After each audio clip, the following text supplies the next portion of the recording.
Xtreme Movie Show. I'm your host, Rob, broadcasting to you as always from the Pinos Palace, just west of Orlando, Florida. You are listening live, as I said, and I've got RDV on the sat phone from the Great Midwest. And RDV, it's important that we have a sat phone because we have an encrypted channel here.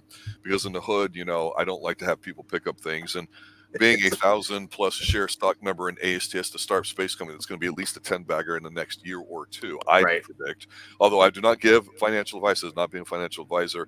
The reason why all this is important is because we're going to go back to the 80s, our roots here on the Xtreme Movie Show, and talk about a great movie starring Danny Glover and Mel Gibson called Lethal Weapon. I know you've seen this many times. It's interesting because Yep. we've got a lot of secret government conspiracy stuff in here and cover-ups from the war. And the older I get, the more these old rehashed bullshit cycled stories from the 80s I go, no, it's really, really true. That stuff does go on. And it adds an air of authenticity to it. And it's written by Shane Black, who's done a ton of crap. We just did Die Hard, and now we've got Yes. Lethal Weapon, and I want to talk about comparing both because this is such a great film. Yeah, and not only is it written by Shane Black, it's directed by Richard Donner.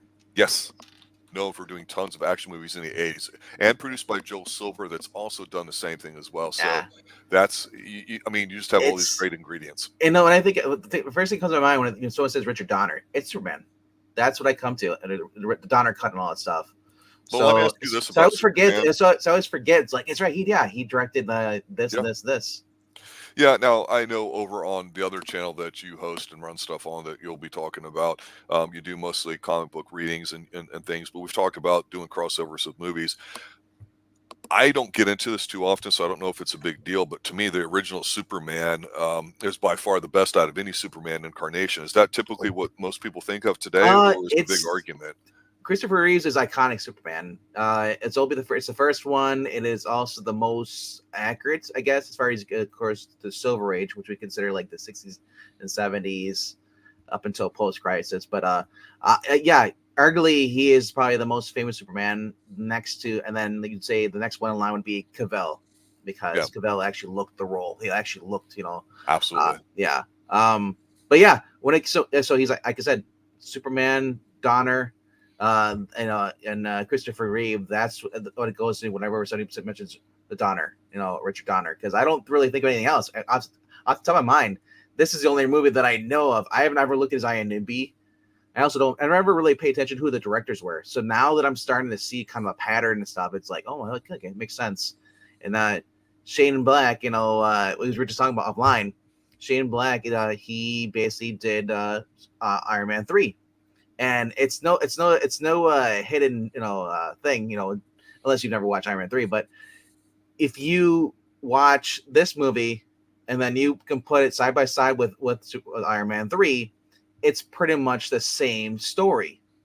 They just swapped out the characters and the villains. That's all. Yeah, and the interesting thing about Richard Donner is he's got a bunch of incredible films as a director under his belt, whether it's The Omen, his first two Superman movies, The Toy, The Goonies, Lady Hawk, Lethal Weapon, Scrooge, which we did that Radio Flyer, Maverick, which is a tremendous film, Assassins, which you and I both like, Conspiracy Theory.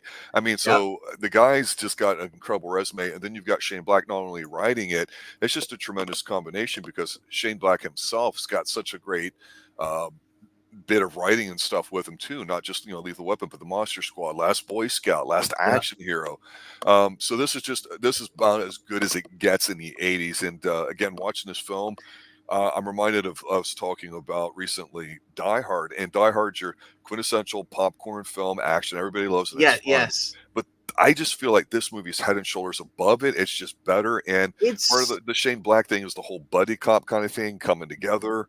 And it's a lot of buildup of the characters all the way through this movie. It's not just stupid explosion stuff. So 1987, we've had 3 years of about Miami Vice now. Yes. And people are used to the buddy cop thing. Yes. And I got to say, we always talk about how Michael Mann is great for doing his filming stuff, setting up the scene, the camera angles. There is a scene in this movie where Murtaugh and it was just basically like he had just met Riggs. They're walking in the parking lot, and you see from a distance. It's all kind of it's dark. You see like the fog, the haze in the parking garage for the police department, and it's just like the whole scene from them just walking for good 2 or 3 minutes, just talking to each other as they're getting closer and closer to the car and stuff. And it's just like I just love that. That is such an awesome angle.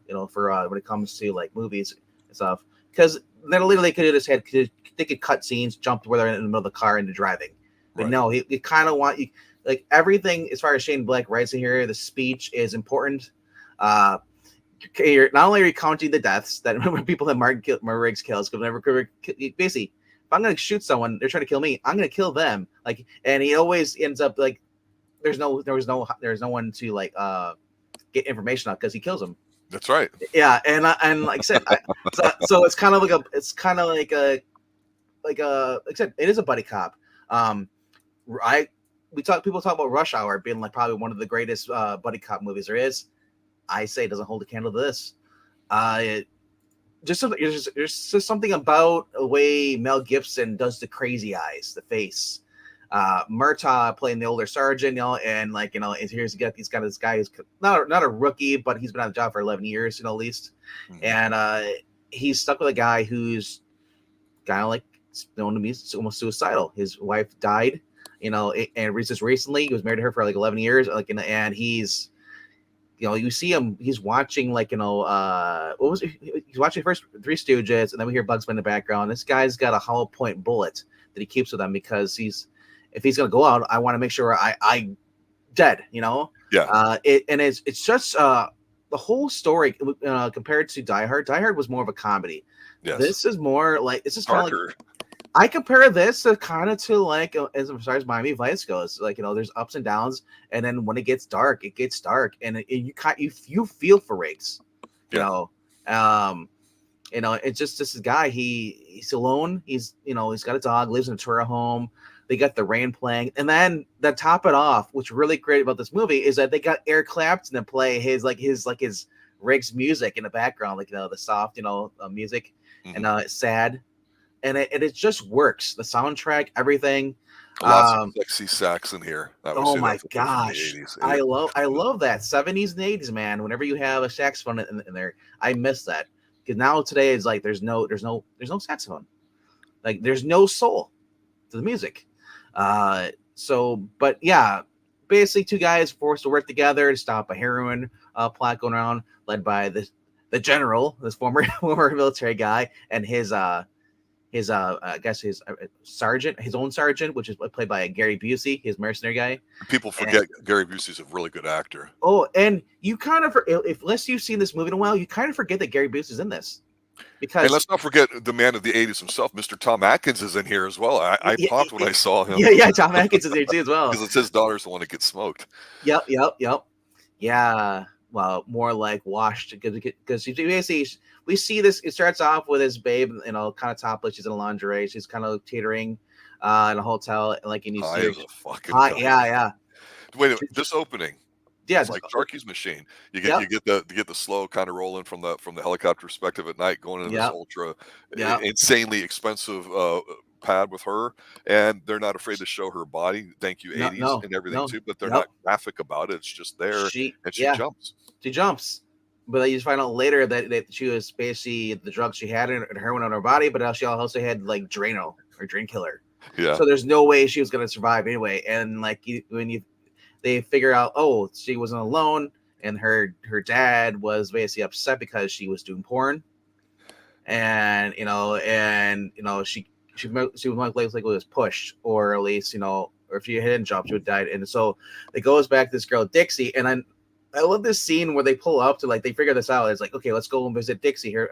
This girl's deceased friend. Be a streetwalker that said she saw it happen. Yeah. They go back to her with this plot that, hey, wait a minute, maybe she's on the up and up. They go to the house, and before they even go to the house, when they get to the house, they pull up. There's kids there, and I'm like, oh, it's a popo, 5-0, better run. Like this little kids, and they're like, you're gonna go arrest Dixie? You're gonna go arrest Dixie? You're like 5 or 6 years old. Right. And I love this. They walk up. They're like, let's go. Let's see if Dixie's home. Walk over there. And explodes is around the lawn, and it's just, I just love the scene, the pyrotechnics, everything. Right. It's not CG. Like there actually is stuff flying towards them. They got debris on them. Yeah. Jacket caught on fire there. Yeah, his jacket's on fire. And all this has happened on just shortly after Murtaugh's 50th birthday. Mm-hmm. He's like, and I loved in the movie. He says at least 3 times, "I'm too old for this shit." Everybody thought that was cool and hip, but the thing about the buddy cop is we always think of that line and we think of kind of him being a joke. But actually, when you look at Danny Glover, I mean, he physically he just towers over Mel Gibson. Now, Yep. Mel Gibson's, he's yoked as Short. fuck right Yeah. now in his older age. Yeah. And he's not ashamed to tell you that. So there's always some argument. Not that he wasn't a handsome guy or good looking guy, because he was and still is, No. in my No. opinion. But We're you look talking. at him and you go, God, he's slim, but he's fit looking, and he's just kind of wiry sort of presence to him. And a few years earlier, there's a great, fantastic film that we have not reviewed here on the Extreme Movie Show called The Bounty with Anthony Hopkins, and Mhm. it's a story that's been told many times before and filmed many times. And a lot of people go, well, hey, Mel Gibson's pretty, and he's got the sad eye thing, Yeah. and other things, the crazy thing, but he can't act because you've got Anthony Hopkins in his prime there, just as the ship general that's incredible. It's a Hmm. story of some guys that go to an island, and it's the whole, I forget the name of the commander or whatever, but the thing is, it's this incredible film, and people start realizing, hey, this guy's really good looking. He's in Mad Max, but is he just a pretty boy? What about his Yeah. acting? This is kind of when people were going, well, he's a serious actor. And then some people were like in the 80s, well, it doesn't matter Oh, because it's a fun film. he And you went. find out between this and other films that he would go on in the 80s, he was starting to really hit his stride. And him matching up with Danny Glover, it's magic. Yeah. Mad Max Road Warrior going to this, and then he goes back to Mad Max Beyond the Thunderdome a year or two later. And then they continue with the Lethal Weapons. Now, see, for me, Lethal Weapons was great until they introduced Joe Pesci in the second one.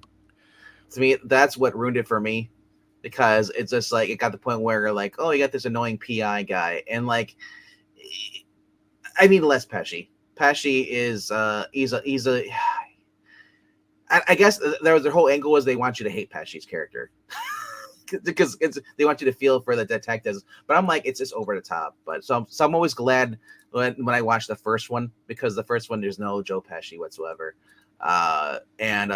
Yeah, it's just like I said, them two getting to know each other, getting to trust each other.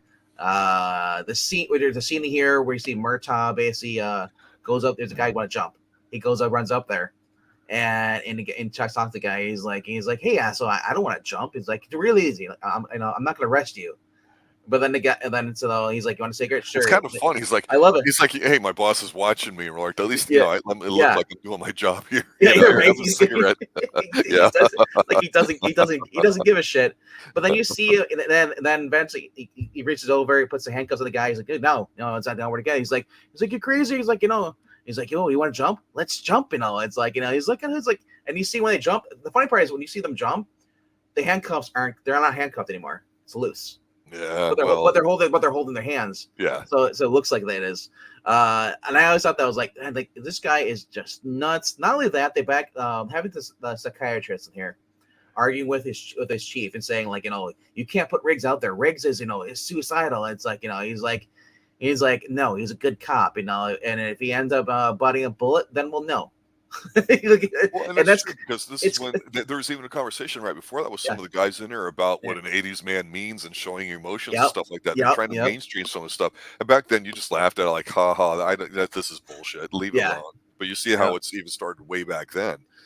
yep, Did you see the comment we have in here in chat from Jay? I'll yeah. read it to you in case you can't see it. It says, I can see they even fuck you in the Extreme Movie Show chat because he likes Leo cats.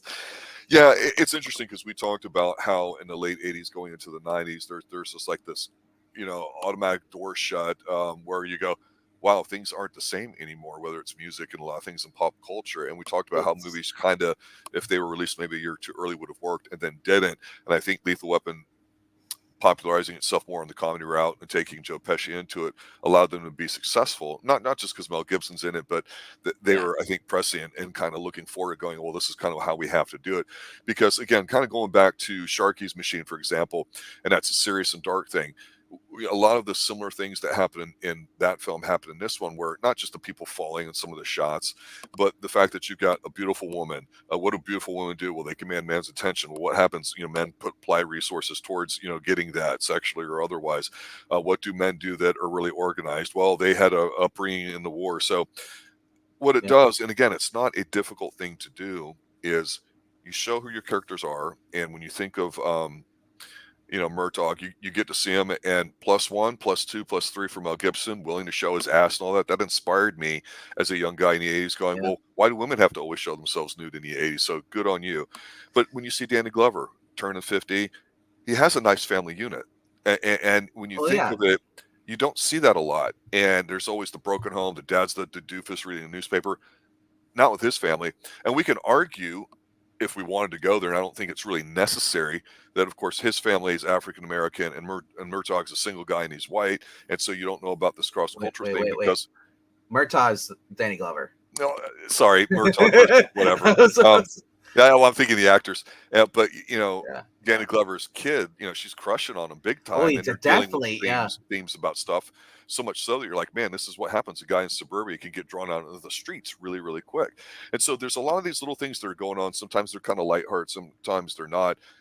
But you don't get that much action except for the actions there to support how these guys interact with each other. And it moves the story along very slowly. And that's what you do. You discover the characters as they do stuff. It's not a bunch of people walking and talking and bullshit and speeches and all that. It's them being forced together, too old for this shit, trying to figure each other out. They're comparing guns, like you said. And so they're telling you a story the right way. The action, honestly, while it's good and enjoyable, especially by 80 standards, it's inconsequential. It's just there to serve the purpose of giving you characters. A lot of films forget to do that these days. Comparing the guns, that was a conversation they had in the garage. He's like, "Oh, it's a Beretta, holds 15, and it's it's got one in the chamber." And he's like, "What do you use it? Oh, I'm using this, Smith and Wesson." A lot of old timers. Six shooter. It's like, yeah. Like I just love the snide little comments, and they kind of like, get on each other in the nerves. Murtaugh doesn't trust them after the whole bridge scene, so he calls him on the sat phone. Yeah, sat phone. Yeah, calls around a sat phone. Calls the doctor, the psychiatrist. And when I was younger, I really didn't care about the psychiatrist. But then I thought about it's like, so I'm getting older. I'm senile, or not senile, but more like cranky, I guess. I'm getting close to being senile soon. But I got annoyed by her because I kind of felt like it's kind of a sexist thing to say, but I feel like women get over emotional, But she is right though. In the sense that you gotta be careful about Riggs. Riggs probably shouldn't be out there, but as Riggs gets pulled after the jump thing into the restaurant by Murtaugh, and Murtaugh confronts, he's like, it's like, I am. You think I'm crazy? No, I am ready to. I could pull anytime. You want to go? And they have that scene where they basically gone. He's like, you gonna do this here, and then Joe Murtaugh realizes he's actually gonna pull the trigger, and he puts his finger between the pin, so he can't kill him. Yeah. And you just and you believe it. Yeah, then he believes it. Finds holy shit, because like I said, so basically the big scenes in here, as far as the gunfights and all that stuff, you got Riggs and with the Christmas trees, in the very beginning, the guys doing the coke deal, and then they got that scene, and then you said that, then you got what's that, the jump scene, then you have later on at the pool scene where you get the guys in the little apartment thing, condo. So, and then after that it goes to where he's talking to the streetwalkers, and the guy he gets shot, and then they put it all together. Yeah, they put it all together. After that, and then Murtaugh's daughter is kidnapped. They go to rescue her, and then you get to see more about how Riggs said he was the only thing he was good at when he was in the army was shooting and killing people with a sniper rifle. And you just see him, he's picking off guys one at a time with a rifle until the general basically says, like, no more. They get, they're taking hostage, they're electrocuting, Riggs, and stuff. And just so after that, when they make their escape, then you see the bad guys fleeing in the car and stuff, Gary Busey takes off, and then there's like he chases him on foot with a machine gun, and and you just see him, like, the whole violence. But there's so many action scenes with guns and violence in this, like it is hoorah guy a movie. I just love it. Even the very end, it's like you get on the lawn, and you have Gary Busey versus Riggs, Mel Gibson, and they have the fight scene on there. And then just when I think it's over, he's like, Murtaugh's like, yeah, arrest that piece of shit, get off my lawn. and then he grabs the gun, and then you just see, and then they both just like turn around, they both shoot and they kill Gary Busey. Like the bad guy, the general, his car flips over after Murtaugh fires a gun at and it kills the driver, and it gets hit by a bus. He's got the grenades in there. The grenade pin comes out and explodes. Like it is just explosion after explosion. Not only that, we're getting Christmas music. We're getting a lot of Merry Christmas. So it's like I can see why people think it is a Christmas movie. You can watch. I only watch it during Christmas because it takes place during Christmas. That's when I watch it. Yeah. But you can literally watch it whenever you want to. But it is just a fun movie all the way through.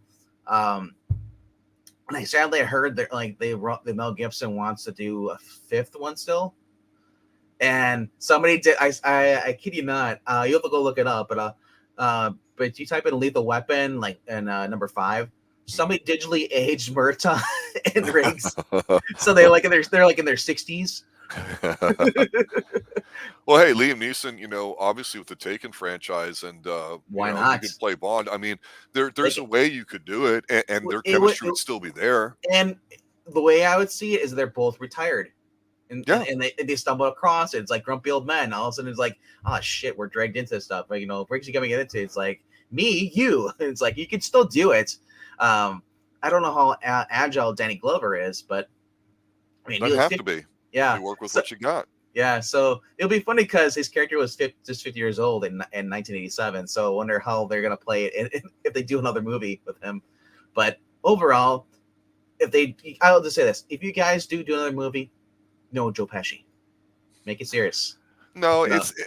I don't want. You can have some. It's not going to happen. No. But I'm saying if you do it, I don't want Joe Pesci anywhere near that shit. Joe Pesci, I think he, as the movies went on, he ruined it. But yeah, he's just that third wheel that you don't need. And the magic about this one here, and we always say most of the time sequels aren't ever any better. There's a few that are pretty good though. This one it's such a strong film because again, it's about characters. Even though the jumper scene, that's to me like a symbolism of suicide because he's suicidal, and then here he's dealing with another one. That's not coincidental. That's intentional. So I like how, like I said, they have the action to serve up what it is, and they're pretty sparing with it. They capture you with a good hook early on, nice beautiful shot. At night, beautiful women, drugs, lingerie, and then murder. I mean, it's basic, it's simple. And it works because you're going, I don't know what happened. I know she's on drugs. It introduces the characters together. There's a connection to the past. You get basically the whole setup here just with this one scene, and it works. It feels like a Miami Vice kind of like similar type movie. It's just that basically Tubbs would be having a family. Well, here, it's you could argue this movie is very pro-family because that's what really bonds them together. Because at the end, when they kidnap his daughter and all that, and he's like, "We're going to do this my way," and they're like, "Fuck yeah, we're going to go kick some ass and take names and screw the law on this and that." You realize it's really about their relationship, their bromance, and it's not the kind of cute bromance where they're like, pew pew pew finger guns at each other and playing golf and stupid douchebag 80s activities. It's about saving our family because he finds a little bit of self in him with his family too. Not just because his daughter likes him, but because they sat him down to dinner. That's what you did. You want to get to know somebody, you're coming over for dinner. We're seeing how our family takes you on and all that stuff. You get none of those family type scenes in movies at all today. Nothing. No, and I love how Murtaugh was kind of comfortable in his life and everything, and then as I said, when we bring in Riggs, it kind of like shook him up a little bit, and he's got a little bit of his youth back.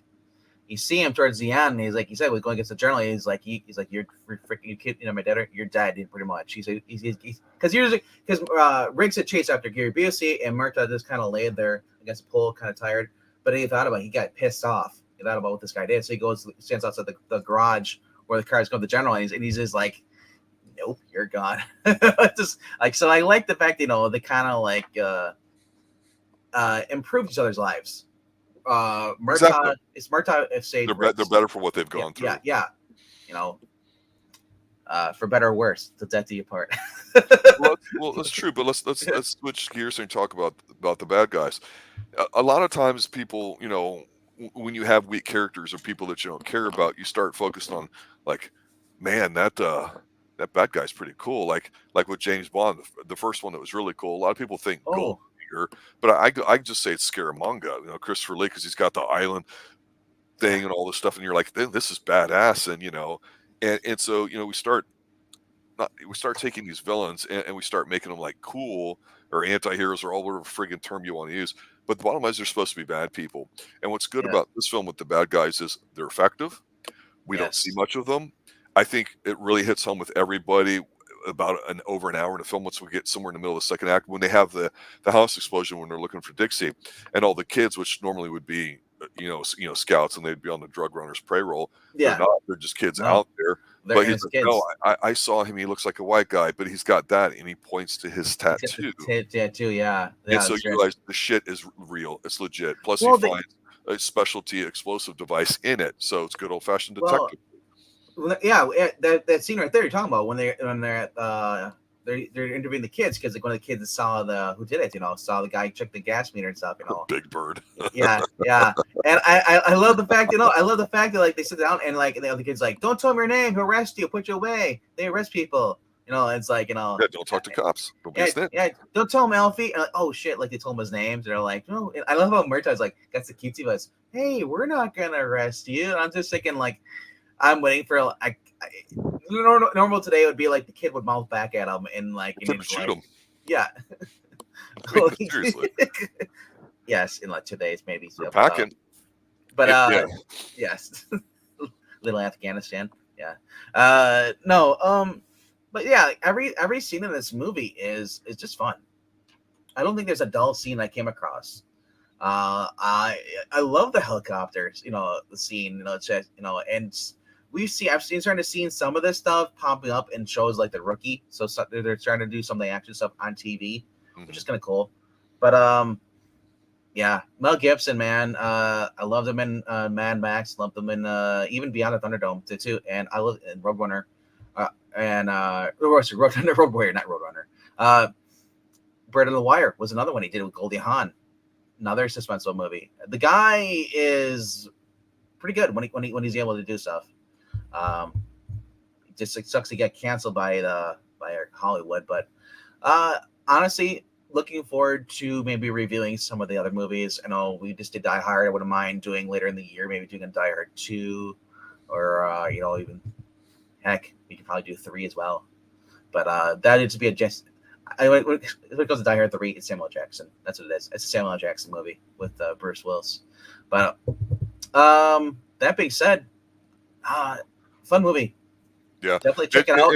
Interesting discussion to have in the future after reviewing some more. Well, which series do you prefer? The Lethal Weapon series, even with the comedy ones and Joe Pesci involved, or the Die Hards? Because I mean, I know my answer would be this one, or even Rush Hour. Rush Hour is I feel like when Rush Hour came out, everybody forgot about Lethal Weapon. Well, because it's cute. It was current too. Yeah. So, but even then, today, I know there are some people who don't want to be cool and just want to say, "Hey, Rush Hour is better." I'm like, no, you're showing your age. No. But definitely a good movie. I know Mel gets some hate and flack for some of his comments he said. You know what? But you can't fault his movies. He's got some good movies.